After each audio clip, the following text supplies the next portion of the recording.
चलो आज हम पढ़ेंगे कैलेंडर के बारे में। कैलेंडर रीजनिंग के अंतर्गत आने वाला एक टॉपिक है जो बहुत ही महत्वपूर्ण माना जाता है, क्योंकि मैं सारी चीजों को टाइप के अनुसार पढ़ाता हूँ। टाइप से मेरा मतलब ये रहेगा कि मैंने कुछ प्रश्नों, आपके जितने भी इसके अंतर्गत प्रश्न आते हैं उनको मैंने विभाजित किया गया है टाइप के अनुसार। टाइप 1, टाइप 2, टाइप 3, टाइप 4, इस तरीके से पूरे चैप्टर को मैंने अलग अलग वैरायटी में क्या किया गया है, विभाजित किया गया है। जिनमें से पहला टाइप को हम समझेंगे प्रश्नों के आधार पे। हर टाइप को समझने का हमारा एक ही तरीका रहेगा, हम प्रश्नों को देखेंगे कि किस किस तरह के प्रश्न बन सकते हैं और इसी से हम आगे क्या करेंगे, पढ़ते चलेंगे। तो जैसे कि हमारे पास पहला प्रश्न आ रहा है कि साधारण वर्ष में कितने दिन होते हैं। आपको पता होना चाहिए कि जो वर्ष है जिनके अंतर्गत फरवरी क्या होती है, 28 दिन की होती है, उन्हें हम बोलते हैं साधारण वर्ष। तो एक साधारण वर्ष में दिनों की संख्या कितनी होती है, सभी को पता होगा 365 दिन होते हैं एक साधारण वर्ष में। अरे भाई, जो हम नॉर्मल जो साधारण वर्ष की बात करते हैं वही तो है। तो एक साधारण वर्ष में कितने दिन होंगे, 365 दिन होंगे। अगला प्रश्न बोल रहा है लीप वर्ष में कितने दिन होते हैं। लीप वर्ष से समझना, जब मैंने बोला कि एक साधारण वर्ष में 365 दिन होते हैं, मतलब यहाँ पे फरवरी कितने की होगी, 28 दिनों की होगी। कितने दिन की होगी फरवरी, 28 दिन की होगी। लेकिन जब लीप वर्ष आता है, लीप वर्ष कब आता है, 4 साल में एक बार आएगा क्या, लीप वर्ष। जब 4 साल में एक बार लीप वर्ष आता है तो उस दिन होता क्या है कि फरवरी जो होती है, क्या होती है, फरवरी जो होती है वो 29 दिन की रहती है। कितने दिन की रहती है, 29 दिन की रहती है हमारी फरवरी। जिस कारण से एक लीप वर्ष में दिनों की संख्या कितनी हो जाती है, 365 से बढ़ के 366 दिन हो जाते हैं। इसमें हो जाते हैं, लीप वर्ष में हो जाते हैं 366 दिन। तीसरा प्रश्न हमें मिल रहा है कि निम्न में से कौन सा साधारण वर्ष है। इन प्रश्नों को हल करने का एक तरीका होता है कि यहाँ पे आपको बहुत सारे वर्ष दिए जाए, जैसे यहाँ पे दिए 2028, 1940, 2012 और 2015। अब हमें कैसे पता चलेगा ये कौन सा वर्ष लीप वर्ष है या कौन सा वर्ष साधारण वर्ष है। तो इन प्रश्नों को हल करने का एक तरीका होता है कि हमें निकालना क्या है, लीप वर्ष अगर हम निकाल दें तो साधारण वर्ष से अलग हो जाएंगे। भाई दो चीजें हमें दी है, दो को अलग अलग कर दें, अगर एक को मैं अलग कर दूं दूसरा अपने आप अलग हो जाएगा। तो इनमें से मैं अगर इनमें से बता दूं तो ये इनमें से लीप वर्ष कौन सा है तो साधारण वर्ष निकल के आ जाएगा, आएगा कि नहीं। अगर इनमें से बता दूं कि लीप वर्ष कौन सा है तो साधारण वर्ष बचा हुआ अलग हो जाएगा।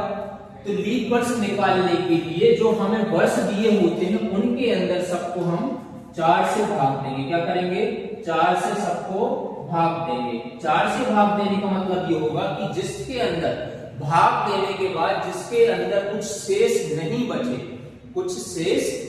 बचे, मतलब पूर्णतः भाजित हो जाए, उसे हम बोलेंगे क्या कि ये लीप वर्ष है। और जिसके अंदर कुछ शेष बच जाए मतलब वो क्या होगा, साधारण वर्ष होगा। 2028 को 4 से भाग दूंगा पूर्ण रूप से कट जाएगा। 1940 को 4 से भाग दूंगा पूर्ण रूप से कट जाएगा। वैसे ही 2012 को भी मैं अगर 4 से भाग दूंगा तो ये भी पूरी तरह कट जाएगा।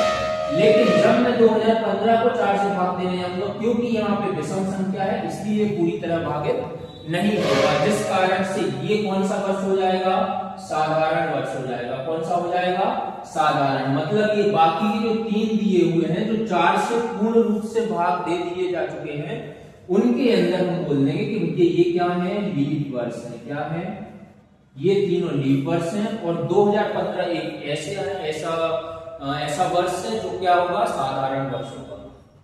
ये समझ में आया कि लीप वर्ष और साधारण वर्ष कैसे निकालना है।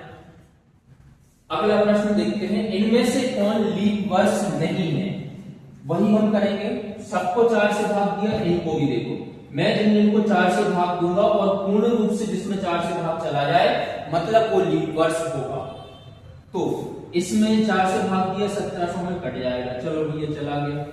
ये 2012 में दिया, चला गया। 1924 में दिया, यहाँ पे भी चला गया। तो उत्तर क्या होना चाहिए, इनमें से कोई नहीं। क्या होना चाहिए, इनमें से कोई नहीं होना चाहिए। लेकिन ऐसा नहीं होगा, क्यों नहीं होगा, क्योंकि ये तो हमने नॉर्मल वर्षों की बात कर रहे थे।